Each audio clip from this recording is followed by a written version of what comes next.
And here I am on a Saturday. It's my day for sewing. When you're an entrepreneur or self-employed or whatever I would call myself, you need to make sure you get days off. So this is my tagine, which I absolutely love. It's Le Creuset. So this is batting, and the batting is for a oven glove, so it's heat resistant batting. So I've drawn around the lid because I think that would be a really nice table centerpiece. And then in the fabric, I will work to this size, which, as you can see, is quite a lot bigger. So if the fabric is cut around this end or shaped to that size, then they too will fit perfectly together once I've done the seam. So that's my first bit, and I'm going to cut this out now. And then what I've got is some leftover scraps, like I showed you on my live. So I'm going to sew these together. And I know it's all the same, but when they're sewn together and slightly embroidered, they do actually look quite attractive. So I'm going to sew these bits together to make a piece of fabric a little bit bigger than this. And then on the back side, I'll just use something else I've got. I don't think there'll be enough to do pretties on both sides. So going to cut this out now, and then it's time to get the sewing machine out and start making the patchwork top for this. Now obviously we put pans straight on top of this, straight from the stove and straight on. So I don't want to use the pretty side for the pans. I want to use the back side, otherwise they can get quite mucky. Anyway, so there we are, nice piece of batting, and that will quilt really very well if I want to. So I'll see you shortly once I've got the sewing machine going. Okay, so here we are now, and I'm going to start by finding a small piece. And I'd sooner not get the scissors on it, but oh, there we are. There's a nice little small piece. So all I'm going to do is find another piece and make and sew a line across like that. I hope this makes sense and you can see all right. There we go.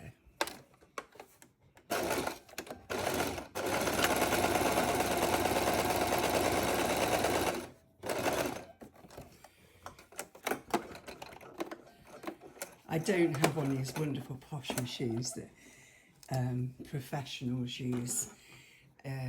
I'm quite happy with mine.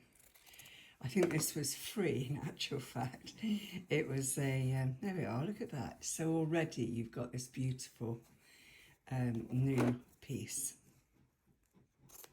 that you can then add yet another colour to,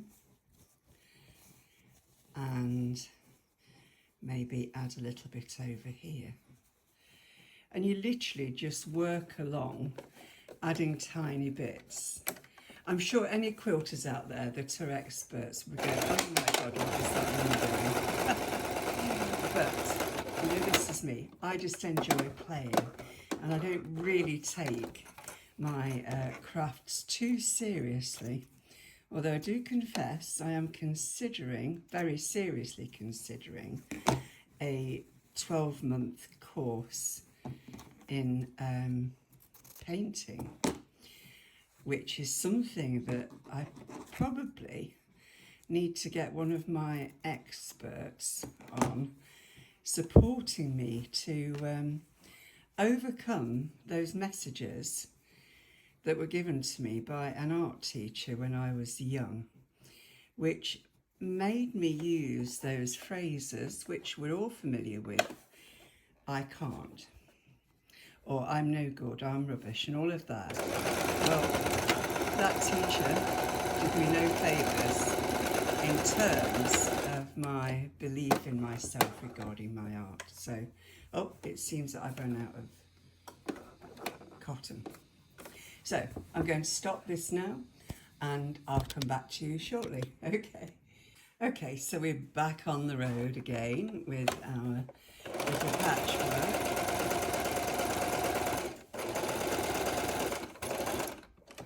Now when Kate from the Last Homely House does this, she always does something really incredible and keeps everything flowing. I'm not quite sure how I do that with this model, to be honest, but what do you think to it so far? I think it's really cute. I really like this idea. I'm all into anything that will stop waste. So I'm going to actually hack a bit off here, this large piece, and I'm going to put that on there.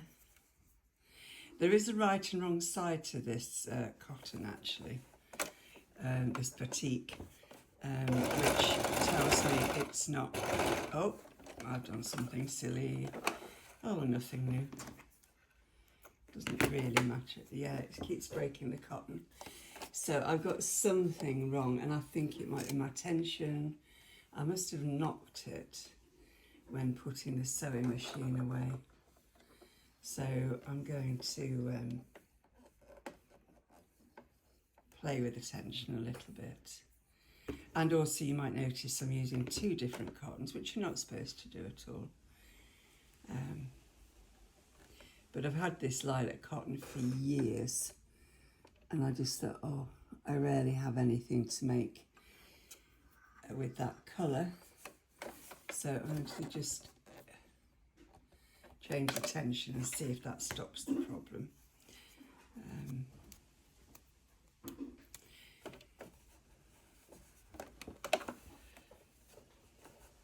So it's July. The day that this is being aired, I have just left home to go on holiday with my family, and really excited about that and looking forward to spending some time with my grandchildren, and oh, it's just going to be wonderful. So as you know, I cannot very easily talk and sew, never mind. So I'm going to carry on a little bit more, and what I'll do is I'll come back and show you when I have made a large enough piece to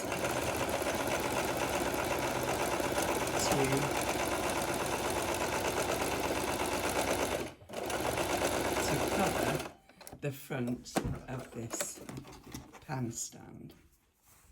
So thank you for watching, and I'll see you shortly. Okay, so the first bit of this project is done, and as you will see, I started to sew into the batting as well. And what I'm going to do now is lay this on top of here, which I think is round about central. As you probably have worked out, that wouldn't be a major issue for me if it wasn't. It will be at the end of the day.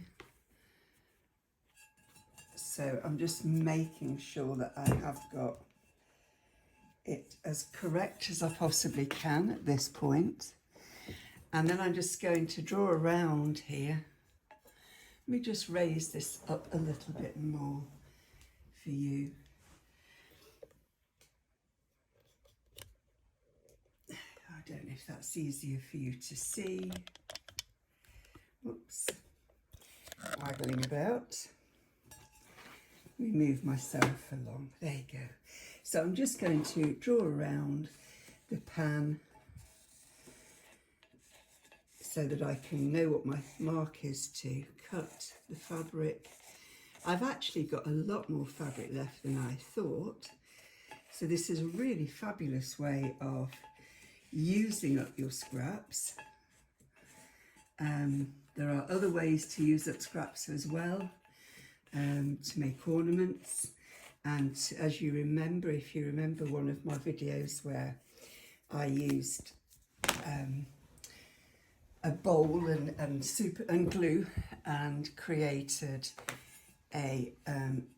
some bowls out of some fabric and glue. So there we are. How did I do?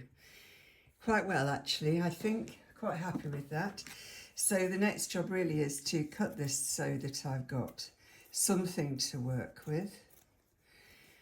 I have found my fabric for the back, which is some heavy denim, and the pound stands that I've got. These are for the table, by the way. We don't decant. I use a lot of Le Creuset. It's my preferred way of cooking, and cast iron. I don't know, it even, I think, leaches iron into the food, which can't be a bad thing, I hope. And so here we are, we've got a nice pad. And when that has a backing on it to this dark denim, if that is going to be big enough, I think it is. Let's have a little look. Yes. Okay.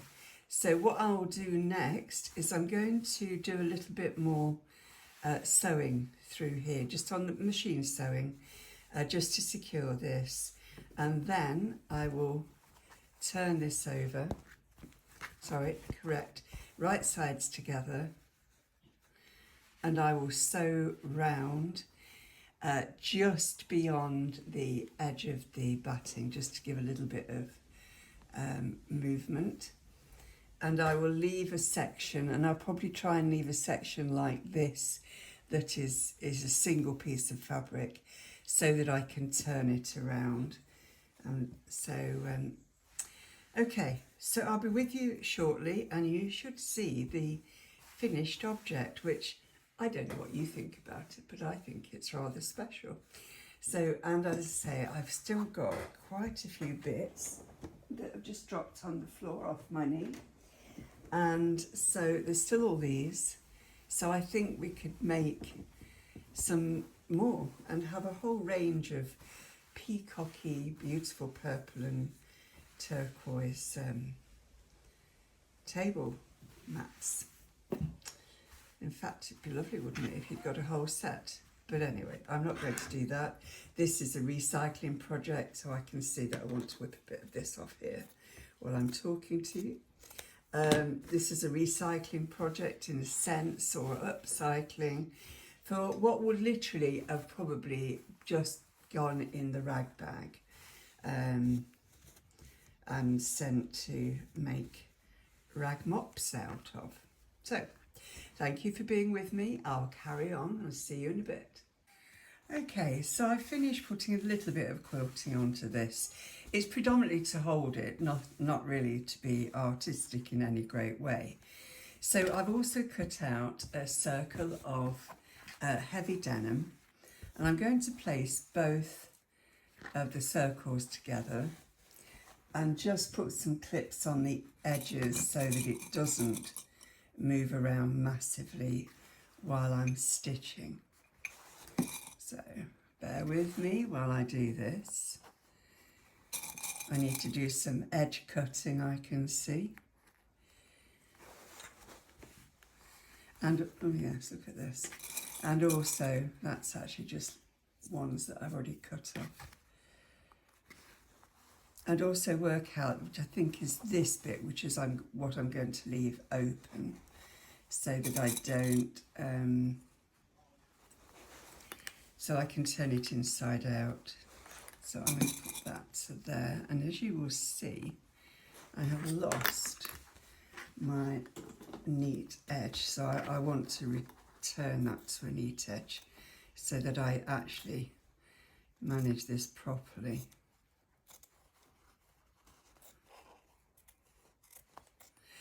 I see a lot of people, quilters, who are so precise. I'm sure I wouldn't dare join a quilting group. I think they'd throw me out in the first week. There we go. So what we've got here is I'm going to sew around the batting, onto the cotton, but around the batting. I've got my needle, where is it? Where are we going to go? Here. So I've got my needle set to its furthest point nearest the batting, and I'm going to start round about here. Can you see all right? Oh, I think you can actually, which is good. Okay, and make sure there's some good back stitching.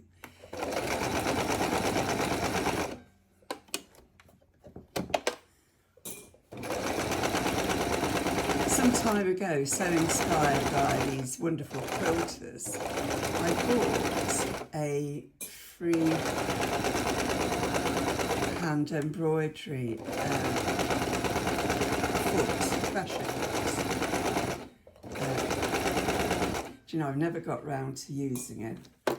I'm a bit like that. I see bright shiny things and I'm going to do that. So I have to really measure myself. And one of the things I've been measuring myself with for the best part of 8 months, I think, is something called gel plate printing. And I've really enjoyed watching creatives and artists use the gel plate printing method to create some fantastic pieces of art.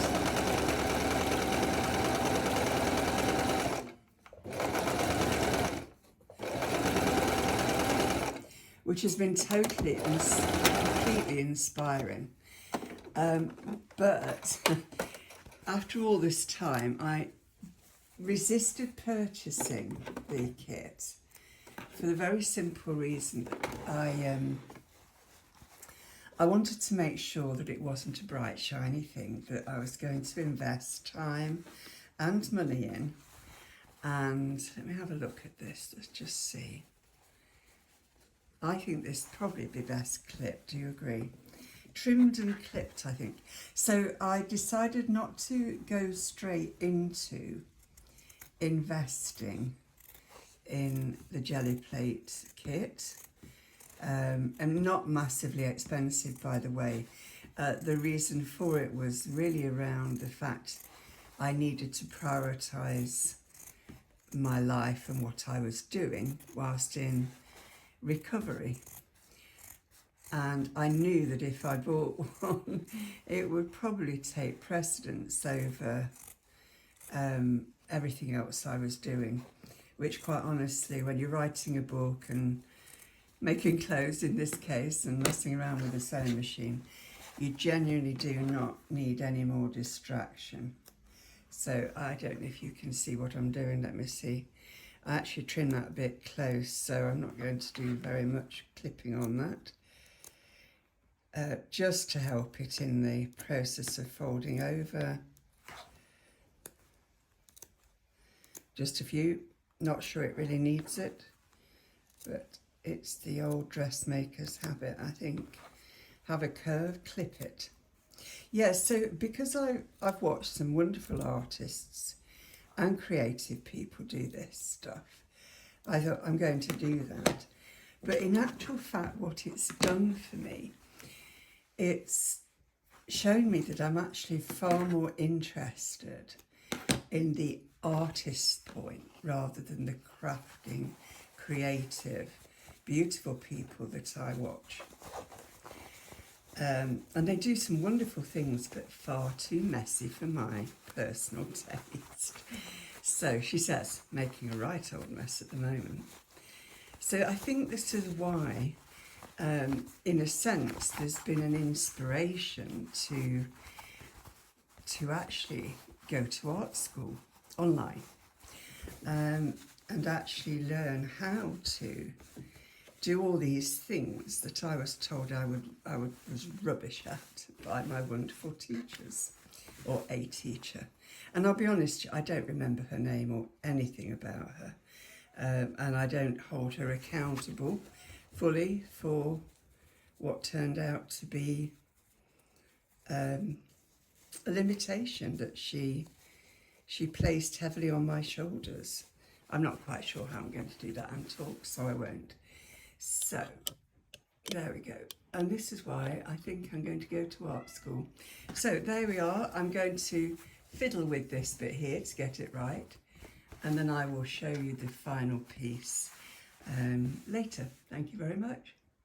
So here I am at the end of this section, and what I have are 3 wonderful placemats that are for the pans that are brought to the table. So I think they're wonderful. They are using scraps. The only thing I bought specifically for these was the batting that is for oven gloves, so it will be heat resistant. So this gorgeous round one, which I love. The very first one I made, and I used some of the fabric to put on the back as well. So this was a little bit more colourful because the scraps did have more purple in.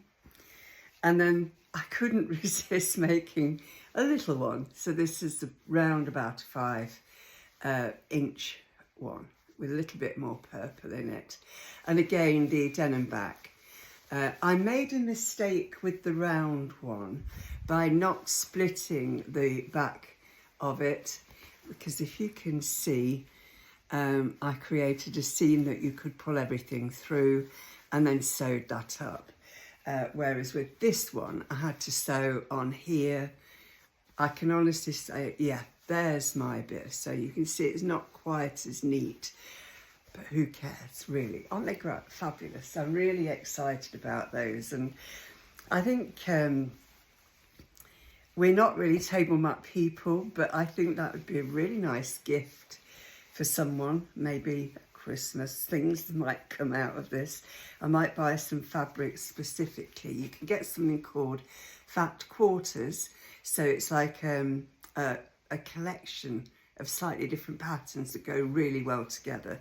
I would not describe myself as a quilter. I'm not accurate enough for that. But I do enjoy this scrappy style quilt making. And I did have a play with the embroidery needle foot on my sewing machine. I need lessons, so that will be me off to YouTube to discover. So thank you very much for joining me on this journey. And one day, if I'm in highly productive mode, I might put some of these on for sale, but these are for our home, and so they are not available. Time is always running out, isn't it? So I've got another project I want to show you. So I'm going to turn the camera off because I need to shuffle it around a little bit, and then I'll show you what I'm going to do. I made a decision not to show you the second project because I realised that time is running out. I'm here in my editing suite at the moment and preparing this video that you have just watched. Thank you for being here. Thank you for subscribing, liking, commenting and sharing. All of these things help me to grow this channel and bring some light and love into this world. And, you know, sometimes we need to live vicariously through others, don't we? It is my intention to send lots of little snippets of my holiday to you, and I will see you on my return. It is my hope that you will get a video on Wednesday and Sunday and the following Wednesday, and it all depends on how my holiday goes. You know what to do. Just take one moment now, just put your hand on your heart, focus on your breath, and think of something beautiful. And fill yourself with the vibration of all that you love and the beauty of that thing that you find beautiful. And let your breath carry you into a place of peace and calm and joy. Thank you. I love you.